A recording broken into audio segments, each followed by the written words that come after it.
antsika tsiraikiraiky nahatratra ity andro fahatelo amin'ny folo androm-bavaka ho an'ny vehivavy ity izay mitondra lohateny hoe henany ity aho. Henany ity aho. Ny any zegny antsika dia andiniko manokana mahakasiky ny lohateny araiky hoe ireo vaton'ny sakana amin'ny fihainona. Ireo vaton'ny sakana amin'ny fihainona. Fa alohan'ny andinitsika zegny dia hiaraka anondraka lohantsika hivavaka. Jehovah tomponay eo, misaotra betsaka anao zay noho ny fiarovanao anay tsirairay avy ka mbola afaka mandinika ny teninao zay amin'ity andro fahatelo amin'ny folo androm-bavaka ity. Mangataka anao tompo mba hiaraka aminay ary fanahinao masina no anokatra ny fomampananay andray ny teninao. Misaotra ray malalo. Ireo vaton'ny sakana amin'ny fihainona. Ny andiny fototra zay zavantsika eto niany dia hoe izao ny voaloboka ianareo ny sampany izay miray amiko ary izao aminy dia mamoa be izy fa raha misaraka amiko kosa ianareo dia tsy mahay manao na inona na inona. Toko sy andiny zegny dia hitantsika amin'ny Jaona toko 10:20 andiny fahadimy. Ny anatsika dia andiniky fampitaniana araiky manandanja izay magnano hoe ahoana ny fomba hiainona ny feon'Andriamanitra eo amin'ny fiainantsika. Ahoana ny fomba hitandrinesana ny feon'Andriamanitra eo amin'ny fiainantsika. Mialohan'ny hanomboantsika dia te-metraka fampitaniana araiky za. Tafiriagna zegny anao mba nanokana fotoana araiky hitandrinesanao anao zaraiky fo miaraka amin'Andriamanitra hiainonao ny feony. Izy io matetiky fotoana fo hely fa vitsy dia vitsy ny olo mahavita zegny. Mahalana no isian'ny fotoana agnanaovantsika zegny. Mahalana antsika no manana fotoana iarahana amin'Andriamanitra karaha zegny satria marobe ireo vaton'ny sakana. Maro ny tambana izay mahatonga antsika tsy hanokana fotoana iarahana amin'Andriamanitra. Misy sakana vitsivitsy izay andeha tanisaiko amintsika ty. Ny voalohany amin'izegny dia ny adidy aman'andraikitry an-tokantrano, à l'école, ampiasana sy ny sisa sy ny sisa. Ary noho izay tontolo androntsika fa feno dia feno zegny dia lasa tsisy fotoana antsika na tsy manokana fotoana hiainona ny tenin'Andriamanitra. Arakaraka ny hananantsika adidy maro, isanantsika adidy maro, asa maro amin'ny fiainantsika no mampaletry ny fotoanantsika avitantsika zegny fitandrinesana ny tenin'Andriamanitra zegny. Ary ny faharoa dia ity, mitabataba. Matetiky dia maresaka sy ny feon'ny raha maro isan-karazany eo amin'ny tontolo-piainantsika. Tsy zegny ihany fa eo ny courant-be, ny internet, ny telefôny sy ny sisa sy ny sisa. Ka lasa tsy mifantoka antsika amin'izegny fitandrinesana an'Andriamanitra zegny. Ny sakana fahatelo dia ny avizanana na ny harirana hakajoana hozy antsika azontsika ilazana azy ihany koa. Izy koa kajo zegny antsika lasa na force andehanantsika andeha hifantoka azy fa tsisy. Hany ka tsy vitantsika ny miaino ny feon'Andriamanitra. Ny magnaraka zegny dia ny fagnanaovana andraikitry maro ao am-piangonana. Marina fa mihira, midera an'Andriamanitra, magnano asa fanompoana antsika. Izegny nefa tsy midika hoe akaiky an'Andriamanitra antsika. Matetiky zegny no ataontsika excuse hoe efa mahavita akaiky kokoa an'Andriamanitra za. Tsy zegny ry havana. Fa ny akaiky an'Andriamanitra na ny mitandreny ny feon'Andriamanitra dia manokana fotoana hiarahana aminazy. Ny fahadimy dia ny tsy fisian'ny fifandraisana matetika amin'Andriamanitra. Izy koa tsy manokana fotoana antsika mifandray amin'Andriamanitra matetika dia mazava ho azy ho sarotro antsika ny hamanitra ny feon'Andriamanitra. Izy koa zazaraiky matetiky mitandreny feon'ilay aman-dreniny, hainy ny feon'ny mamany mikaiky izy. Karaha zegny koa antsika miaraka amin'Andriamanitra. Izy koa antsika zegny zatra antsika mitandreny ary mamantatra an'Andriamanitra dia hoentsika ny feon'Andriamanitra. Marobe ny feo izay mety rentsika amin'ny androm-piainantsika. Matetika antsika maharegny zavatra maro isan-karazany. ny mitsara ry havako dia io no antidote na fanefitra mivantana amin'ny sakatsakana maro isan-karazany eo amin'ny fiainanantsika tsy hitandrenesantsika ny feon'Andriamanitra. Ka amin'ny teny hebreo ity mitsara ity dia hoe avotsory na mangina, zay hoe manokana fotoana mihitsy zegny antsika hanginana iarahana amin'Andriamanitra. Ary ny toyny dia hoe aoka ho fantatrareo fa izao no Andriamanitra, zay hoe fantaro fa izy no Andriamanitra. Io no tanjon'ny tegna fifandraisana mariny amin'Andriamanitra. Tsy hoe mitady tia vaovao fo zegny fa miezaka hamantatra azy mihitsy zegny atsika. Inona ny vato-misakana anao amin'ny tsy hitandraisanao ny feon'Andriamanitra? Nagnino izay vato-misakana zegny no miseho eo amin'ny fiainanao? Alohantsika andeha hizaha solution. Ino solution azontsika atao mba ahatonga atsika hitandreny, hahay hitandreny ny feon'Andriamanitra? Ny lakile voalohany dia ny tenin'Andriamanitra. Mba hahalalana an'Andriamanitra sy hahafantarana ny feony zegny dia mila manokana fotoana atsika hitandrinesana, andinihana ny tenin'Andriamanitra.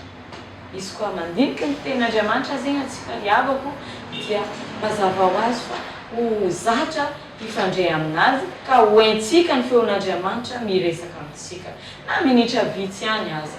Afaka manokana fotoana atsika amin'ny fotoana tsy miovaova, asa izy ka maraindraigny anao vofo manokana 5 minutes hely zegny handinihanao ny tenin'Andriamanitra dia efa izy zegny.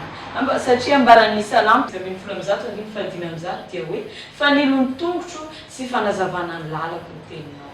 Zegny hoe ny tenin'Andriamanitra zegny no manazava lalantsika mba tsy handeha mahizika atsika amin'ny fiainana zay andalovantsika ty. Ary amin'ny Jaona 4:7 dia hoy izy hoe ny ondroko miaino ny feoko ary izao mahalala azy ary izy manaraka ahy. Zay hoe amin'ny maha-ondron'i Jesosy atsika zegny dia mila mitandreny ny feonazy zegny atsika. Mila zatra mitandreny ny feonazy zegny atsika. Ny lakile faharoa dia ity, ny fiderana sy ny fankasitrahana. Zay hoe manova ny fijerintsika sy manokatra ny fontsika ny fisaorana an'Andriamanitra. Mba tonga antsika ho voasarika ho azy amin'ny fanatrehany zegny.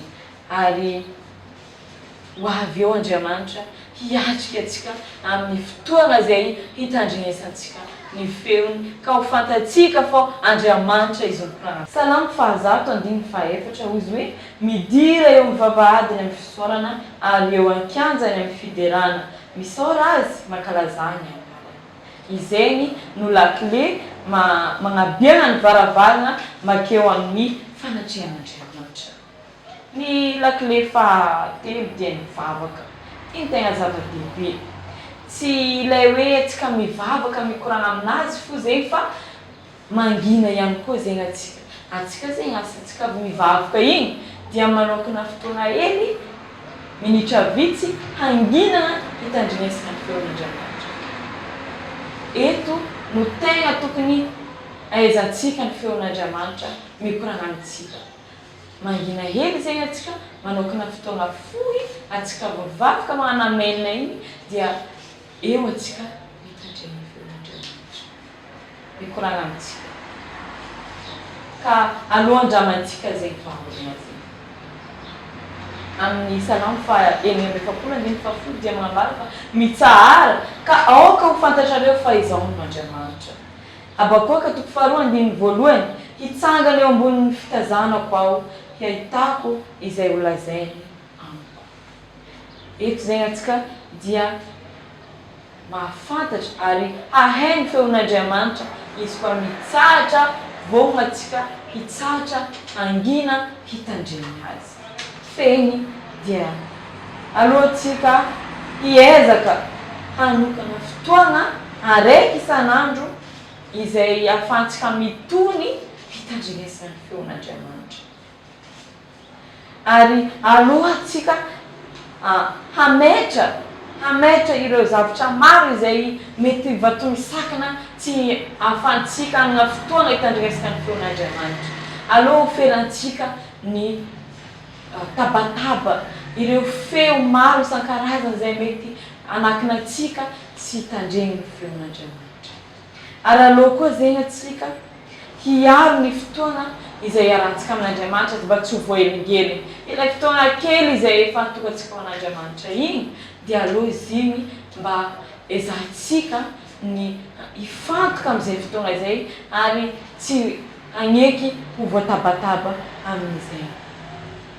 Mialohan'ny amaranana dia hagnano fandinian-tegna manokana atsika agnatin'ny fotoana fohy isam-batan'olo. Amin'ny toerana misy anao io, mitandregny ity fandaharana ity, apizan'ny masonao.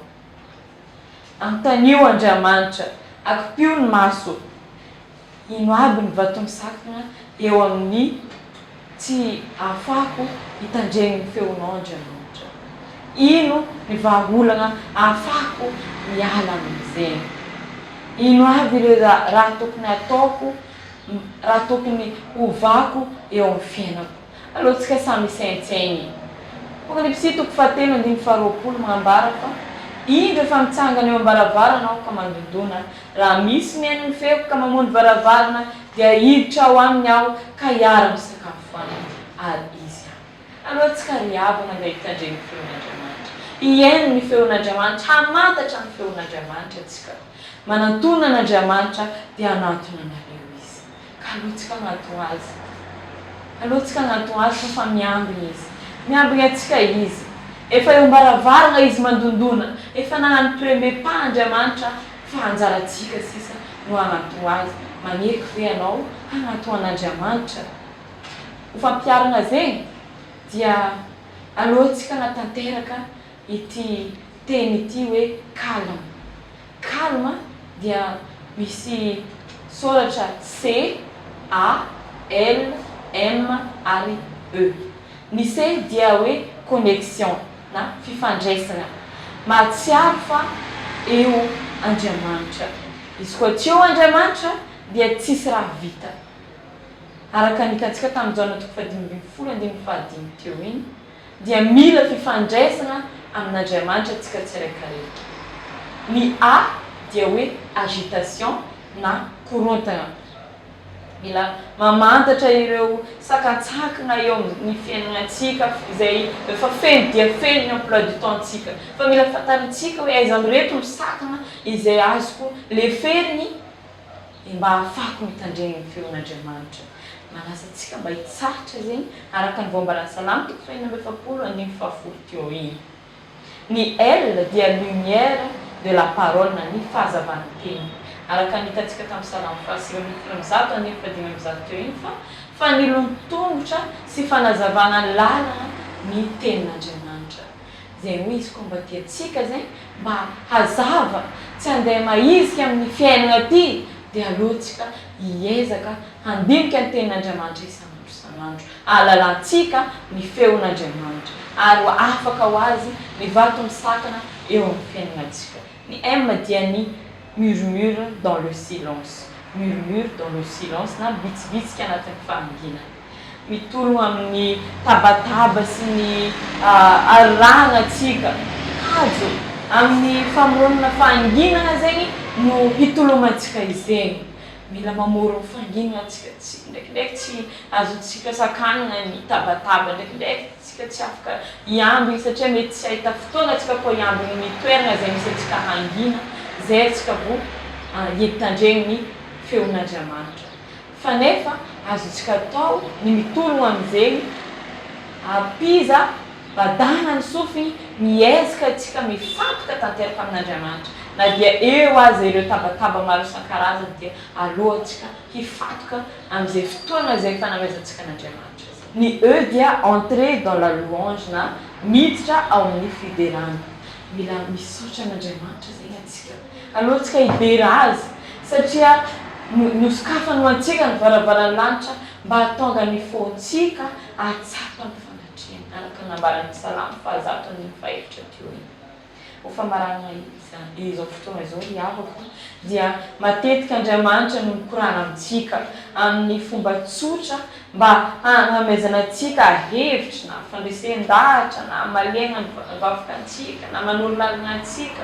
Marobe ny feon'Andriamanitra izay matetika ny feon'Andriamanitra dia manambara zavatra antsika. Fa atsika mihitsy no matetika mikipy, tsy mitandreny, mambada sofy, tsy hitandreny izay feon'Andriamanitra izay. Fa aloha atsika manomboka niany ity mba hiezaka hangala ireo vato misakana ary hametra ireo tabataba sy ireo hetsika jiaby izay mety hitandresantsika. Ny famarana anazy dia alohantsika hiezaka hitandreny feon'Andriamanitra. Miankina amintsika ihany io, atsika mahay hoe fotoana karakory mety amintsika. Ary atsika no afaka manamboatra zegny raha jiaby ataontsika anatin'izay fotoana zegny. Araka ny efa hitantsika teo iny, afaka mandinika ten'Andriamanitra amin'ny fotoana fohy atsika, mivavaka atsika, mideran'Andriamanitra atsika, fa izay jiaby zegny dia efa afaka hitandresantsika ny feon'Andriamanitra. Raha zatra atsika manano zegny, mety sahirana anao voalohany hoe akory ahaizako hoe Andriamanitra mikorana aminazy zegny. Fa za manome toga atsika, izy koa miezaka atsika andiniky hitandreny ny tenin'Andriamanitra, hiaino ny feon'Andriamanitra, dia ho zatra atsika regny ny feon'Andriamanitra zegny. Ho haintsika hoe Andriamanitra mikorana aminazy. Zegny valivavaka nomezan'Andriamanitra zany. Alohany atsika ry havako hiezaka hangala ireo vato misakana rehetra. Lazantsika Andriamanitra fa mila mianatra atsika andeha moramora kokoa atsika mba ahafahantsika mitombo miandalana eo amin'ny fahaizantsika hitandrenan'Andriamanitra zegny. Ka alohan-desika mavaka ny tenin'Andriamanitra teo iny, ka manomboka niany atsika dia mba hahay ny feon'Andriamanitra ary ho afaka ireo vato misakana jiaby izay mety tsy hanesantsika izay feon'Andriamanitra zegny. Aloha raha atsika hivavaka, manasanao zany matrika ny lohanao, anakipy ny masonao ka hivavaka atsika. Jehovah tomponay amin'ity niany ity dia nitandreny teninao teto izahay mikasika ny vato misakana eo amin'ny fiainanay izay tsy hainonay ny feonao. Ankehitriny tompo masony tia mangataka anao mba hiaraka aminay, mifanahinao hiaraka aminay, ka mba tonga anay atolotra ireo vato misakana rehetra izay ahafahanay tsy hitandreny ny feonao. Ka mangataka anao tompo izay manomboka niany ity dia manolo-tegna izay hiaino ny feonao isan'andro isan'andro. Ary aoka izay tafotoana amin'ny fotoana rehetra mba ahafahanay hahay hiaino ny feonao. Zany vavaka zany le tonoana savatany manaraka Jesosy. Misaotra ray malala. Mankasitraka atsika miaraka tamin'ny teto nandritra n'ity andro fahatelo niany ity, mitandreny ny henany ity aho izay momba ny folo andro mavaka ho an'ny vehivavy.